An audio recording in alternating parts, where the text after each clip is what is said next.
Hey, welcome back to another episode of Seven Figure Music School. A couple episodes back, we met with Stephanie, and she gave us some amazing answers around an oft-debated, oft-misunderstood topic in terms of non-compete agreements, non-solicit agreements.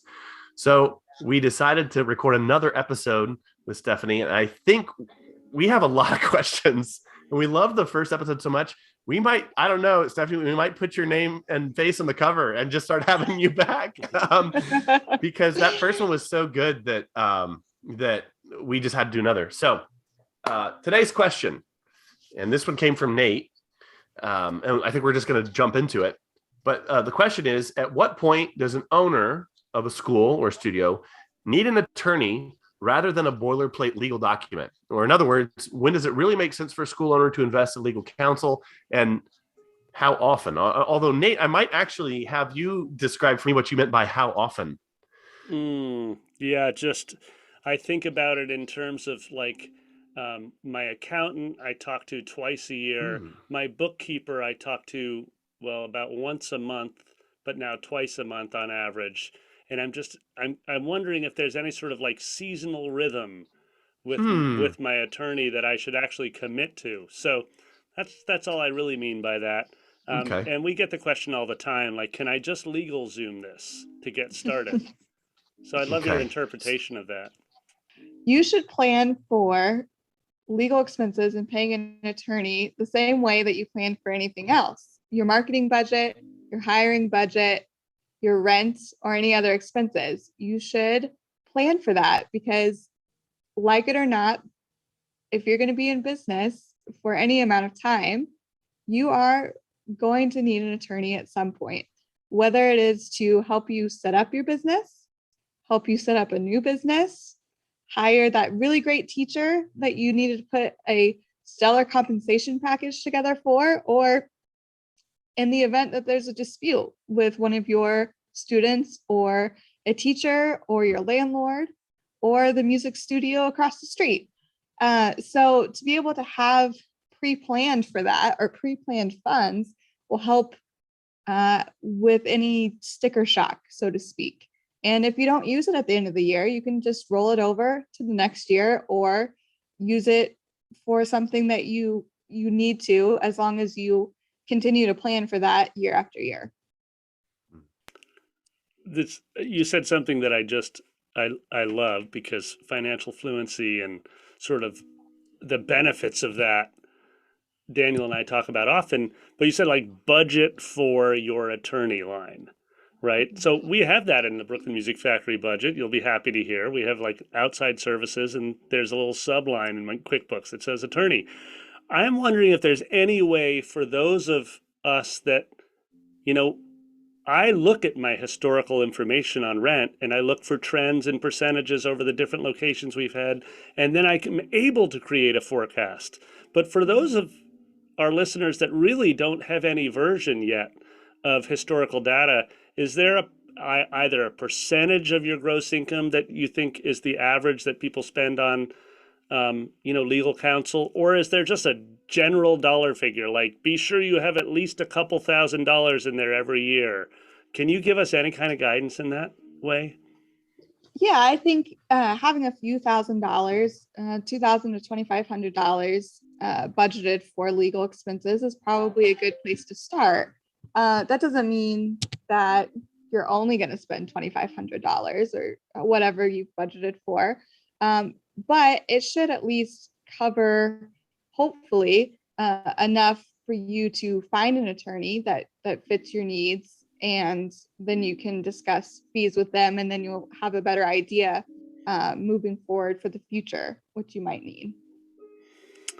Nice. So that obviously fluctuates based on whether you're in like a New York City market like me, or maybe an Indianapolis market. Obviously, it probably changes, right, based on the geographic location.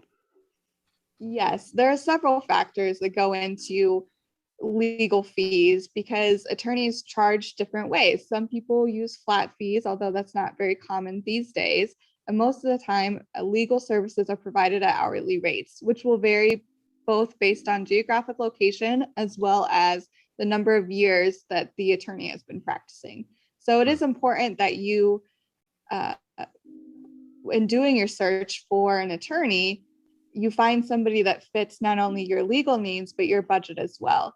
And although a few $1,000s may not get you very far in a densely populated area or whatnot, it at least gives you a cushion so that if you needed to meet with somebody or if you needed to put a retainer down for some reason or another, you would at least have that handy. You know, can I ask you a follow-up question with a little Brooklyn Music Factory story tagged with it? Which is that when we've had three locations. We just signed a lease on another 12 years or a 12-year lease at a beautiful new space that's going to open up this fall. Now, when I was going into the negotiation for that lease, I reached out through a referral to an attorney, and this guy was very generous with his time. And he sort of deflected me. He's like, Nate, actually, I want you to call this other guy. He's going to serve you better in this instance. Why do you think is that because why is that? Is that, and is it that he's too busy? Is that he's actually saying, you know what, you're going to get more bang for your buck over here? Or is it that the expertise, his expertise is this? Can you tell us a little bit about why an attorney might suggest somebody else? Well, all of the reasons that you mentioned could be why an attorney would recommend somebody else. Attorneys typically do focus on certain practice areas. As I mentioned in the last episode, I focus on business transactions and franchise licensing and trademarks. If somebody were to come to me for commercial real estate, for example, to review and negotiate a lease, I would be happy to speak with them initially, but then I probably would refer them to one of my colleagues at the firm who does commercial real estate. Or it could be very well that somebody's workload is such that they wouldn't be able to get to the matter and enough time for whatever the deadline is, or, they want to make sure that it's addressed timely for the customer's benefit, and there may be somebody else who is able to do that. And this reminds me of something that had happened with another client of mine, where she was dealing with the non-compete and non-solicit situation, and the attorney she had the most affinity with and had kind of a social relationship as well, was a friend of the family, was a wills and trust lawyer. And that person said, I don't know if I'm the person for this job. And I advised that person too. I was thinking, I think you need to talk to someone else. I just thought I'd add that in there. Nate, did you have other things that you were going to say and ask? I'd love for you to kind of take lead on this. Yeah, I had a follow-up to my follow-up, which was, so then now fast forward in the story, now I've brought on this attorney that was recommended to me, and brought him on a retainer, and the idea was to complete the negotiation of the lease. And he right out of the gate said, listen, Nate, in order to get the most value from me, you're going to spend most of your time with my legal assistant. Maybe I'm using the wrong term, but she bills at a much lower hourly. She's going to be able to do a lot of the work necessary, and then we're just going to talk as needed so that you can get the most benefit from my expertise. Is that a normal type of working relationship?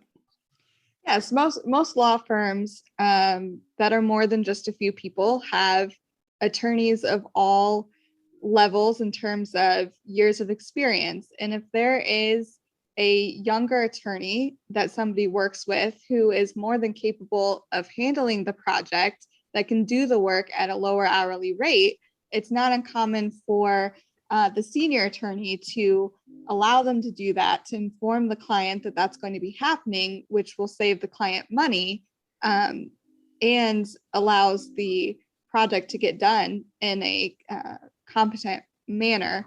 And so, yeah, that's a very, very common arrangement.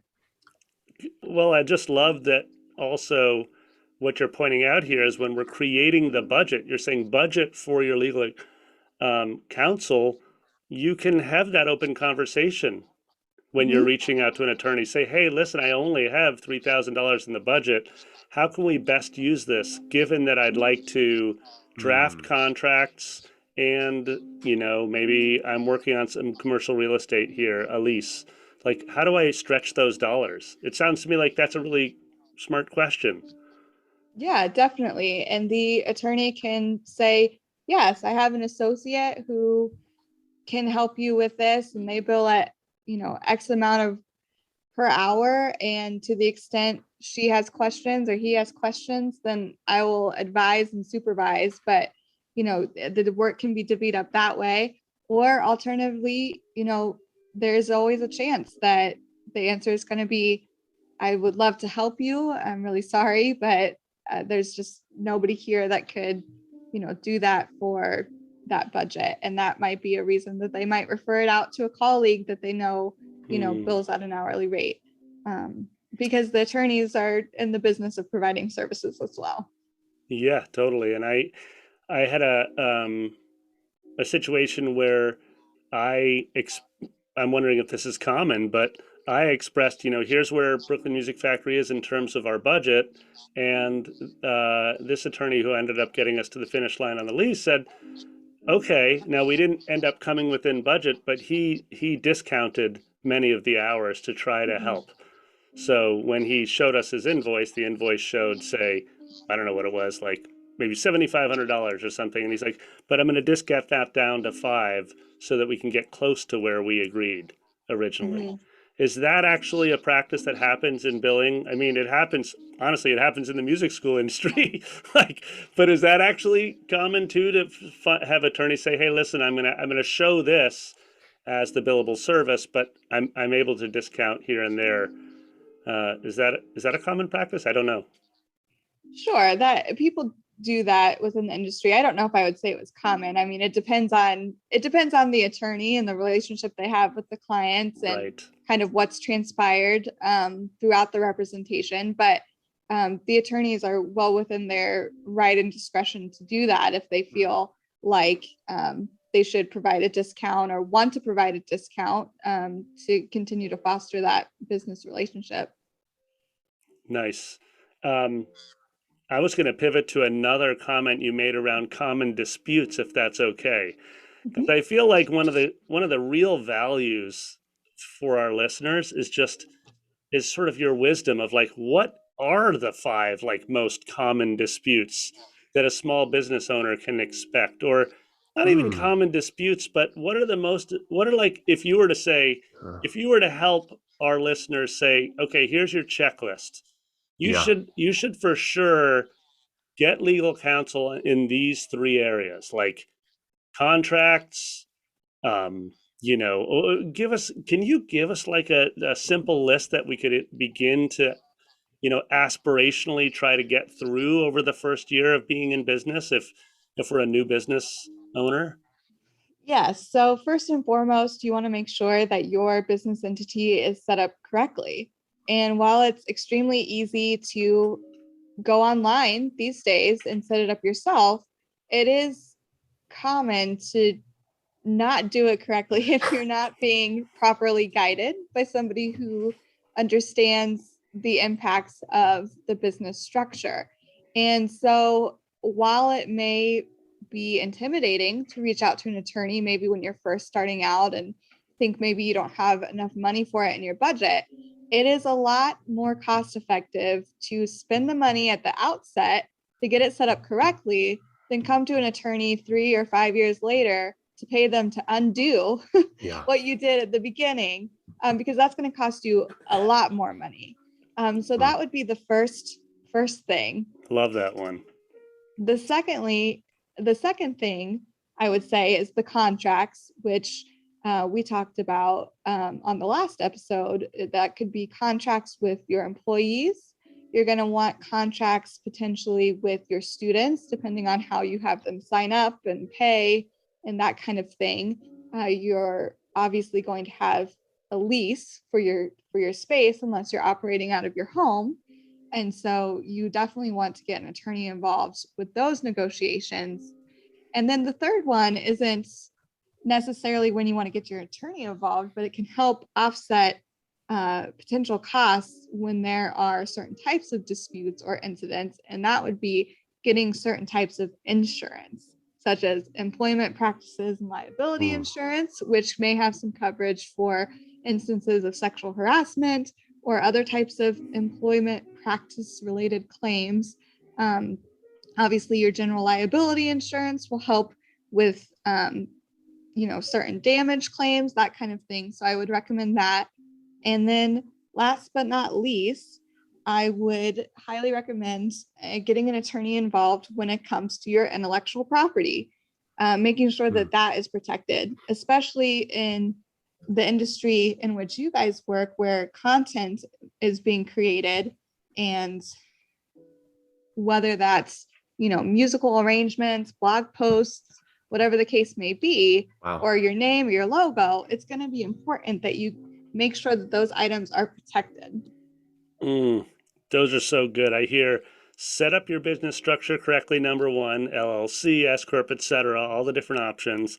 Number two, get some version of a starter contract together for your employees.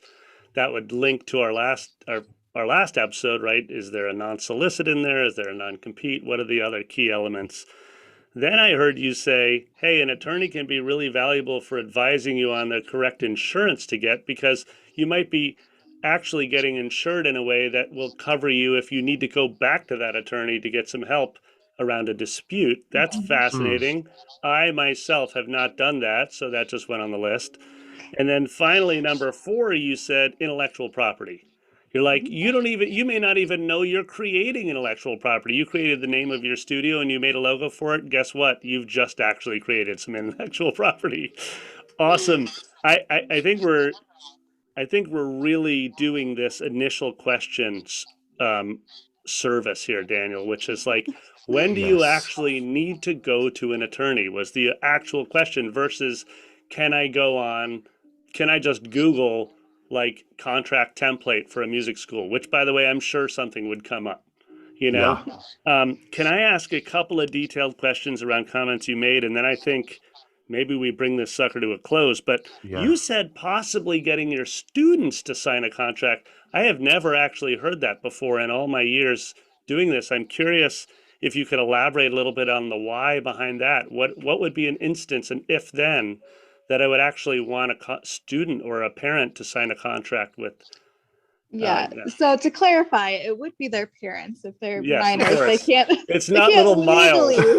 They can't legally sign the contract, but I love it. That is more in the sense of, signing up for the lessons.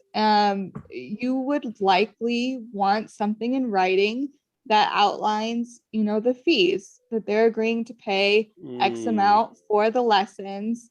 As the studio, you're agreeing to provide X amount of lessons per week. The parent may need to provide some consents and authorizations for you to share certain types of information related to the student. For example, if you want to take pictures during your classes and you want to use those pictures within your website or for marketing purposes, you're very likely going to need consent of the parents to use the photos of their children. And it would contain other sorts of information related to that. So those are the type of contracts that I'm referring to when I say contracts with your customers or your students.